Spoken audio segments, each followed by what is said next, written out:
Bayangkan, listrik itu seperti pembuluh darah raksasa. Di kota-kota besar, semua pembangkit saling terhubung dalam satu jaringan besar, saling menopang satu sama lain.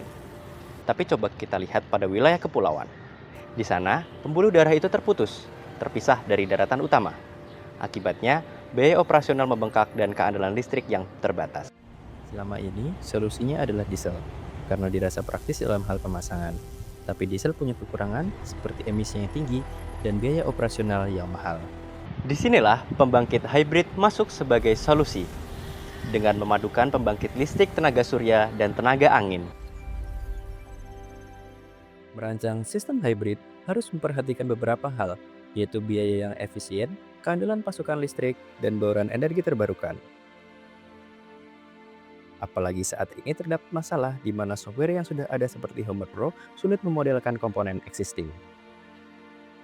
Dari sinilah penelitian ini menghadirkan MOPSO atau Multi-Objective Particle Swarm Optimization. Metode ini terinspirasi dari cara kawanan burung saat mencari makanan. Setiap individu belajar dari pengalamannya sendiri, sekaligus belajar dari pengalaman kelompoknya, dan bergerak bersama menuju sumber makanan terbaik. Selama proses pencarian, MOPSO menyimpan solusi-solusi terbaik ke dalam sebuah arsip solusi atau Pareto Archive yang disebut repositori. Dari repositori ini kemudian dipilih satu pemimpin yang memandu arah gerak seluruh kawanan menuju solusi yang lebih baik. Pencarian solusi ini disebut iterasi. Di akhir proses iterasi, dari sekian banyak solusi dalam repositori, dipilih satu solusi representatif, yaitu solusi yang dianggap paling optimal dan mewakili seluruh solusi dalam repositori dengan keseimbangan terbaik di antara semua tujuan yang ingin dicapai. Proses optimisasi dilakukan secara paralel menggunakan Homer Pro dan juga MOPSO. Selanjutnya, hasil optimisasi dibandingkan untuk mengevaluasi apakah MOPSO menghasilkan konfigurasi yang lebih optimal dibandingkan Homer Pro. Dan hasilnya terbukti.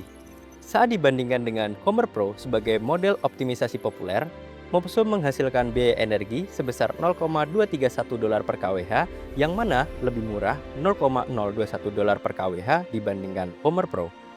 Bukan hanya itu, MOPSO juga menghasilkan bauran energi terbarukan yang baik, dan yang paling menarik, energi yang terbuang percuma alias curtailment bisa ditekan seminimal mungkin, yang mana adalah salah satu tujuan optimisasinya. Hasil ini didapat karena MOPSO mampu menghasilkan konfigurasi yang optimal dengan kapasitas yang lebih efisien. Pemodelan komponen existing juga berhasil disimulasikan oleh MOPSO, terbukti dengan penambahan kapasitas pada nilai capex komponen. MOPSO juga menunjukkan hasil yang konsisten pada 20 kali simulasi dengan deviasi rendah dan koefisien of variation seluruh objektif di bawah standar 6%.